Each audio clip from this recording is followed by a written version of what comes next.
Hey guys, it's RRS General 18, and today I'm going to take a look at this Tier 4 Japanese light tank, the Type 5 Kiho. I find this tank to be quite a little monster.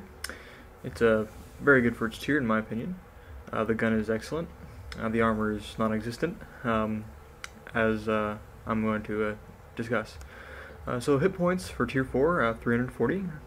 Pretty standard, not a lot, but not too few. Derp guns will go through you pretty quickly, so be careful of those howitzers, especially on like the Hetzer and the Stug.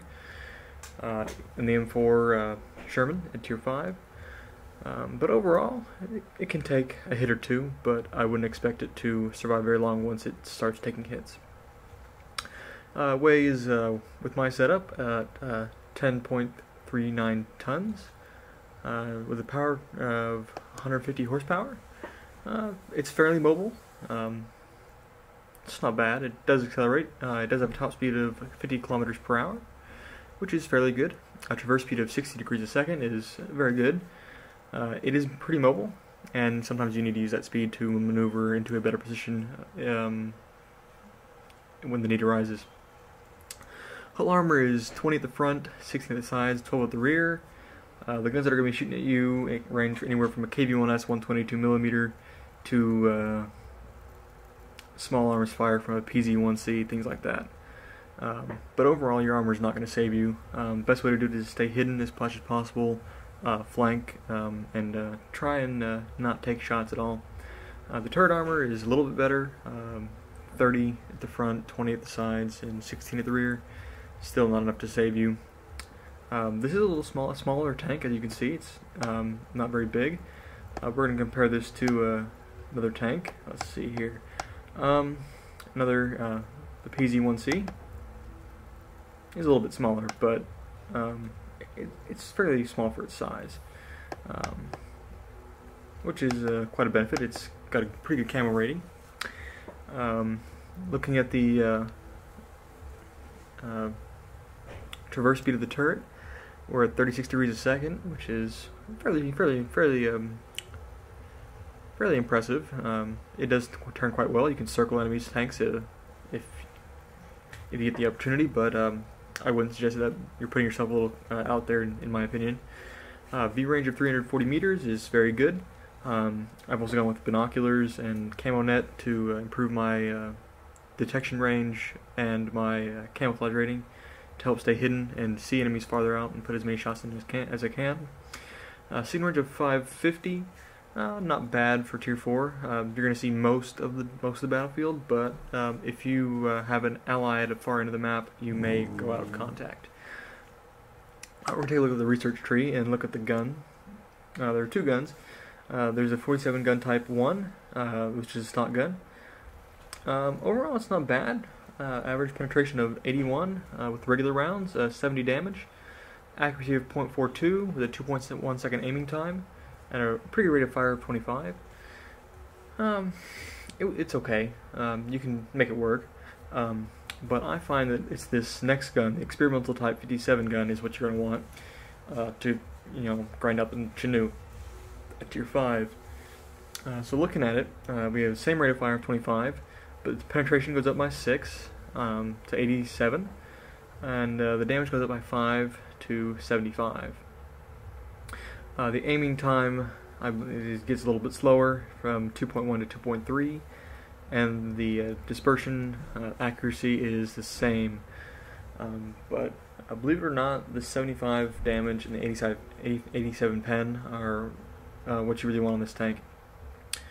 Because looking at the tanks you're going to be shooting at, a potential of KV-1Ss, KV-1s, tanks that are going to require more damage output, and so that's the gun I would go with. Even though it is a little bit longer aiming time, that's not going to be noticeable. Alright, so the radio you should already have from your earlier tanks. Yeah, it's a pretty standard radio. I think there's not many radios that you can get in the Japanese, and I'm pretty sure that this one goes up pretty far in the tech tree. There's only one engine, so you're going to have that already unlocked in the tank. The tracks, I don't believe you need the tracks. for... Actually, you do need the tracks for the Top Gun. But it's not that much. It's like 1,000 experience at most. I really enjoyed this tank. It was fairly good in my opinion. As I said, the armor is non-existent, so I will not be pulling up Tank Inspector. That would just be a waste of everyone's time. And so we're just going to jump right in the gameplay, and I'm going to pull this up now. Right then. Alright, so here we are on Serene Coast. As you can see, we're in our Type 5 Kehoe. It's a mostly tier 3 game, actually. But there is one tier 5 on each side, as well as a couple tier 4s. Overall, this game is pretty standard. I really enjoyed the spot I'm about to go to, and this is for my rapid firing guns, especially when they can fire at long range. So I'm going to pull up here, use my binocs and camo net, and try and get some early spots on people, and put some shells in before they spot. Get a little lag there. Then I decided I probably should head to the middle, because a lot of enemy tanks are pushing the middle. I want to put this gun to as much use as possible. We see that M2 medium there. We're going to aim, and suffer you not to scumbag to 9 damage. Woo, not really that great. And then this M7 popped up, and he's their top tier. And so we want to try and get him out as fast as possible. We're going to try and move him and get a better position on him, but unfortunately he's hidden behind those rail cars pretty well. So we're just going to back up into our... keep backing up a little bit.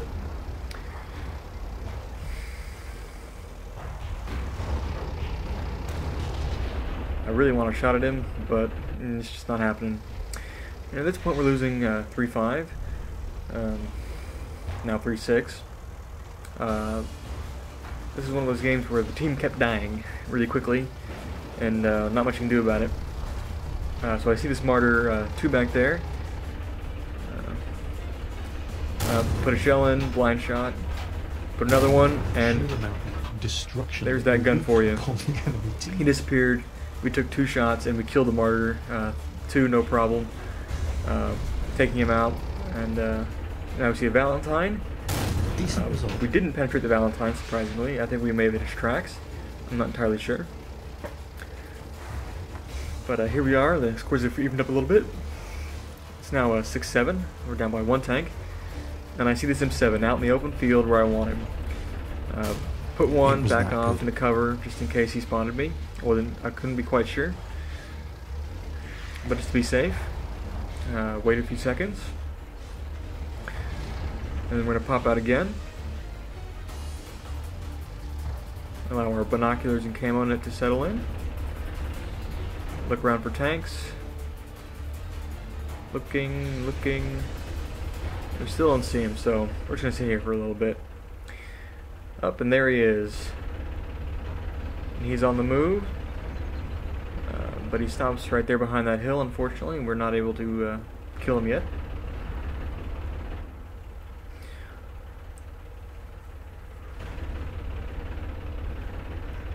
We're still fairly even at 7-8, and I see him making a move, and we're able to put a nice shot into him for 91 damage. And we put another one, but we take a hit from the Valentine, and so he's back into cover really quickly. Don't want to be taking hits in this tank, as I said. It's really easy to penetrate most Japanese tanks, as I've found. They're quite good for stock tanks these days. And he's not looking at us, so we're going to take shots at him. I'm trying to put shots through his flak shield there, right by the gun. It's a very weak armor. It's probably about 8mm. I'm not entirely sure, but then now look at this T-70 here. We're just gonna keep putting shots into him. We take a hit, and we take another hit. Sucks to be you. We've taken quite a few hits.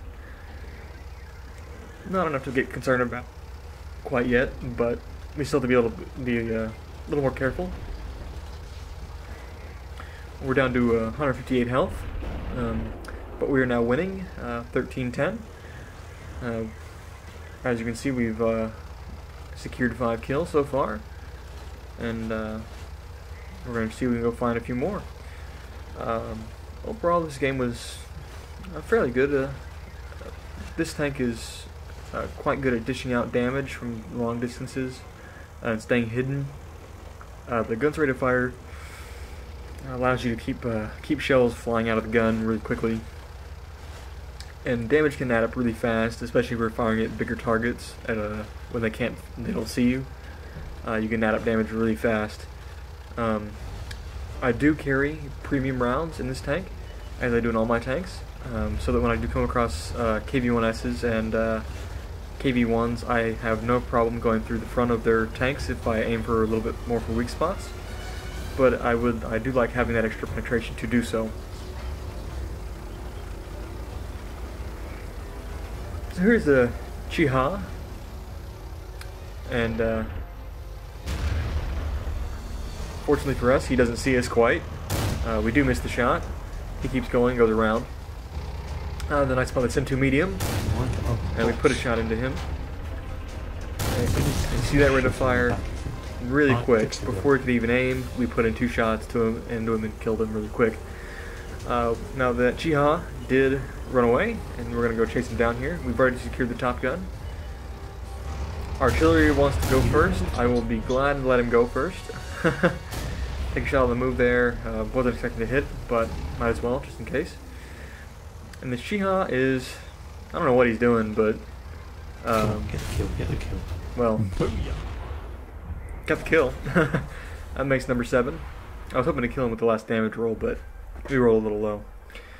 Alright, so we're going to take a look at some post-game stats, and we'll go from there. Alright, so here we are looking at the post-game stats of the Battle on Serene Coast. As you can see, we managed almost 40,000 credits with 1,144 XP. I don't believe this was my daily double of the day, but I'm not entirely sure. Enough for a first class mastery badge.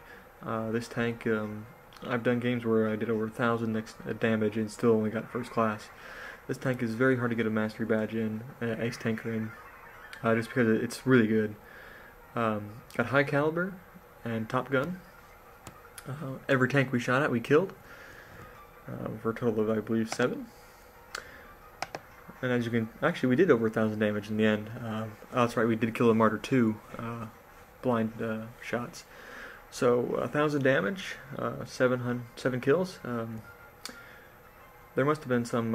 Oh, that's right. I was running a premium account this day, which is why I had 1,100 damage, 1,100 XP. But as you can see, a fairly good result of 763 for a standard user. By far the most damage of anybody on both teams. Just being able to keep the gun in play, put the shots out is really good. Alright, so looking at the detailed report, we have fired 20 shots, 18 direct hits. Of the 18 that hit, all 18 penetrated for 1,011 damage. We received 5 hits, all 5 penetrated, as expected.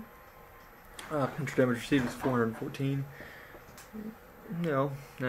Yeah, if they had all rolled average, we would have died. But overall, we did manage to survive, which is fairly good. And 7 enemies damaged, 7 killed. Not really much there. We didn't do much really detecting, I don't believe. Well, we did spot the Valentine AT with our binoculars, but not too much happened there. But overall, fairly good result. I made a profit of 21,000 credits, which is a pretty good amount, I expect. Well, actually, I made a 34 and a half, but that's only because I was running premium. But this tank is a tank that you can make quite a bit of money in, just by keeping the gun in play and firing as often as possible. Alright, so this is the only game that I have for us today. Not much to really do with these lower tier tanks. I did have a few other games that I could have shown, but I seem to have misplaced 3 plays. Overall, in my opinion, this tank is very good, especially if you have a good concept of the game mechanics and how to use spotting and whatnot. Overall, I would recommend this tank. It's quite fun, just to watch your enemy's health be whittled away really quickly every 2 seconds as you just pound them with that 757mm gun. But overall, I must say, I really enjoyed playing this tank, and I actually am going to regret selling it, but I need the spot in the garage for the Chinnu, and I need the credits. So, I hope you guys have enjoyed. Please comment, rate, subscribe, and I will keep these coming. I have a few more tanks to do today, but until then, catch you later, and we'll see you again in the General's Garage.